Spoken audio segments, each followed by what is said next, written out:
ಸಾವಿರಾರು ವರ್ಷಗಳ ಹಳೆಯ ಮಾನ್ಯುಮೆಂಟ್ಗೆ ಬಂದಿದ್ದೇನೆ ಅಂದರೆ ನಂಬಕ್ಕೆ ಆಗ್ತಾಯಿಲ್ಲ.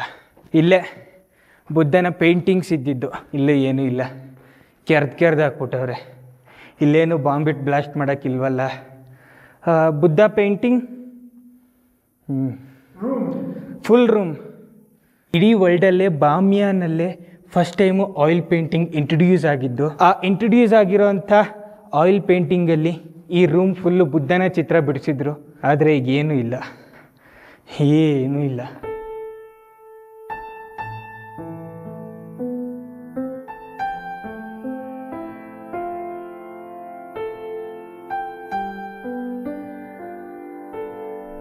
ಅಲ್ಲಿ ಗ್ರೌಂಡ್ ಫ್ಲೋರು, ಇಲ್ಲಿ ಫಸ್ಟ್ ಫ್ಲೋರು, ಸೆಕೆಂಡ್ ಫ್ಲೋರ್ಗೆ ಹೋಗ್ತಾ ಇದ್ದೀವಿ ಈಗ. ಸಖತ್ತಾಗಿದೆ ಇದಂತೂ.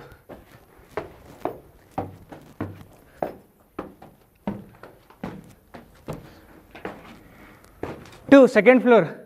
ಎರಡನೇ ಫ್ಲೋರಲ್ಲೂ ಅಷ್ಟೇ, ಇಲ್ಲೂ ಬುದ್ಧನ ಪೇಂಟಿಂಗ್ಸು.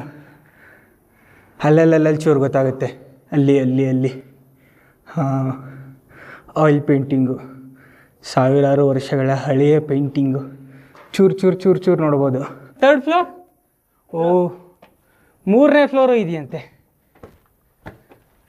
ವಾ, ಇಲ್ಲಿಂದ ನೋಡಿ ಬುದ್ಧನ ವಿಗ್ರಹ ಎಲ್ಲಿಂದ ಸುಂದರವಾಗಿ ಕಾಣಿಸಿರೋದು ಇದ್ದಿದ್ರೆ. ವಾ, 4ನೇ ಫ್ಲೋರು. ಇದೇನು ಹಳ್ಳ. 4ನೇ ಫ್ಲೋರಿಂದ ಇಡೀ ಬಾಮಿಯಾನ್ ಸಿಟಿ ಕಾಣಿಸ್ತಾ ಇದೆ ನೋಡಿ ಇಲ್ಲಿ.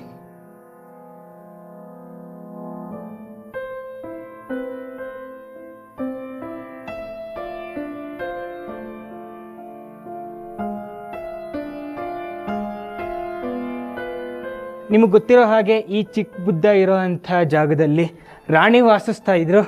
ಈ ಜಾಗದಲ್ಲಿ ಬೆಳಗ್ಗೆ ರಾಣಿ ಬಂದಿದ್ದ ತಕ್ಷಣ ಈ ವ್ಯೂ ನೋಡ್ತಾ ಇದ್ರು. ಬೆಟ್ಟದ ಒಳಗಡೆ ಈ ಥರ ಕಾರ್ವಿಂಗ್ ಮಾಡಿದ್ದಾರೆ ಅಂದರೆ ನಂಬಕ್ಕೆ ಆಗಲ್ಲ ಗುರು. ಕತ್ಲೆ ಇಲ್ಲೋ ಏನಿದೆ ಇಲ್ಲಿ. ಇಲ್ಲೆಲ್ಲ ಬುದ್ಧಿಸ್ಟ್ ಮಾಂಕಗಳು ಕೂತ್ಕೊಂಡು ಧ್ಯಾನ ಮಾಡ್ತಾಯಿದ್ರು ಈ ಜಾಗದಲ್ಲಿ ನೋಡಿ. ಟೂರಿಸ್ಟ್ಗಳು ಒಬ್ಬೊಬ್ಬರು. ಇಂಥ ಒಳ್ಳೆ ಜಾಗಕ್ಕೆ ತುಂಬ ಕಮ್ಮಿ, ಸಿಕ್ಕಾಪಟ್ಟೆ ಜನ ಇರಬೇಕಾಗಿತ್ತು, ಯಾರೂ ಇಲ್ಲ. ಇಂಥ ಒಳ್ಳೆ ಜಾಗ ನೋಡಿ ಕೊನೆಗನ್ಸಿದ್ದು ಒಂದೇ, ಇಂಥ ಜಾಗ ಏನಾದರೂ ಇಂಡಿಯಾದಲ್ಲಿ ಇದ್ದಿದ್ರೆ ಇದಕ್ಕೆ ಕೊಡ್ತಾ ಇದ್ದಂಥ ಬೆಲೆನೇ ಬೇರೆ. ಆದರೆ ಇಲ್ಲೆಲ್ಲ ಪಾಳು ಬಿದ್ದೋಗಿದೆ. ಇದಂತೂ ಸಿಕ್ಕಾಪಟ್ಟೆ ಡೇಂಜರಸ್ ಜಾಗ. ಬೆಟ್ಟ ಎಷ್ಟುದ್ದ ಇದೆಯೋ ಅಷ್ಟು ಫ್ಲೋರ್ನ ಕಿತ್ಬಿಟ್ಟವ್ರೆ, ಒಳಗಡೆ ಕಾರ್ವಿಂಗ್ ಮಾಡವ್ರೆ. ಫಿನಿಶ್. ಓ ಹೋ Buddha no Buddha. Okay, Taliban good bad? Taliban good. ಒಪ್ಕೊಂಡ್ರಲ್ಲ ಗುರು, ಇಲ್ಲಿನ ಜನನೇ ಒಪ್ಕೊಂಡ್ಬಿಟ್ರು. ತಾಲಿಬಾನ್ ಬ್ಯಾಡ್. ಬೇರೆ ವಿಷಯ ಏನೋ ಗೊತ್ತಿಲ್ಲ, ಈ ಜಾಗ ಹಿಂಗೆ ಮಾಡಬಾರ್ದಾಗಿತ್ತು, ಮಾಡಲೇಬಾರ್ದಾಗಿತ್ತು. ಒಳ್ಳೇದು ಮಾಡೋಕ್ಕಾಗಲಿಲ್ಲ ಅಂದರೂ ಪರವಾಗಿಲ್ಲ, ಕೆಟ್ಟದ್ದು ಮಾಡ್ತಾರೆ ದೊಡ್ಡ ಮಕ್ಕಳು. ಇಲ್ಲಿಗೆ ಬಂದಿರೋ ಅಂಥ ಚೈನೀಸ್ ಟ್ರಾವೆಲರು ತನ್ನ ಬುಕ್ಕಲ್ಲಿ ವರ್ಣನೆ ಮಾಡಿರೋ ಪ್ರಕಾರ ಇಲ್ಲಿನ ಬುದ್ಧ ತುಂಬ ದೈತ್ಯಾಕಾರವಾಗಿತ್ತು. ಎಡಗೈಯಲ್ಲಿ ಬಟ್ಲಿಟ್ಕೊಂಡಿದ್ರು, ಬಲಗೈಯಲ್ಲಿ ಈ ಥರ ಮಾಡ್ಕೊಂಡು ಇಟ್ಕೊಂಡಿದ್ರಂತೆ. ಮತ್ತು ಕಣ್ಣು ನೇರ ದೃಷ್ಟಿ, ಮತ್ತು ಆ ಮುಗುಳ್ನಾಗೆ ನಗ್ತಾ ಇದ್ರಂತೆ.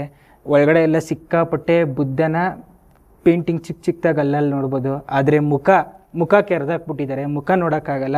ಇಡೀ ದೊಡ್ಡ ಬೆಟ್ಟದಲ್ಲಿ ನೀವು ಎಲ್ಲೇ ಹುಡುಕಿದ್ರು ಬುದ್ಧನ ಮುಖ ಅಂತೂ ಕಾಣೋದೇ ಇಲ್ಲ. ಹೊಸದಾಗಿ ಯಾರಿಗೂ ಗೊತ್ತಿಲ್ದಿರೋರು ಬಂದರೆ ಅವ್ರಿಗೆ ಇಲ್ಲಿ ಏನಿತ್ತು, ಏನು ನಡೆದಿತ್ತು ಏನು ಗೊತ್ತೇ ಆಗಲ್ಲ. ಇಲ್ಲೆಲ್ಲ ಜಾಗ ಫುಲ್ಲು ಸುತ್ತಬಿಟ್ಟಿದ್ರು. ಆ ಸಾವಿರಾರು ವರ್ಷಗಳ ಕಾಲ ಇದ್ಬಿಟ್ಟು ಬಿಟ್ಟೋದ್ರಲ್ಲ ಕುರುಹುಗಳು, ಆ ಕುರುಹು ಒಂದೇ ಒಂದು ಕುರುಹು ಸಹ ಸಿಗಲ್ಲ ನಮಗಿಲ್ಲಿ. ಇಲ್ಲಿ ಬುದ್ಧನ ಆರಾಧಕರು ಇದ್ರು ಅಂತ. ಈ ಅತಿ ಪುರಾತನವಾದಂತಹ ಮಾನ್ಯುಮೆಂಟ್ನ ಹಾಳು ಮಾಡಿ ಅದೇನು ಸಿಕ್ತೋ ತಾಲಿಬಾನ್ಗಳಿಗೆ, ನಂಗಂತೂ ಗೊತ್ತಿಲ್ಲ.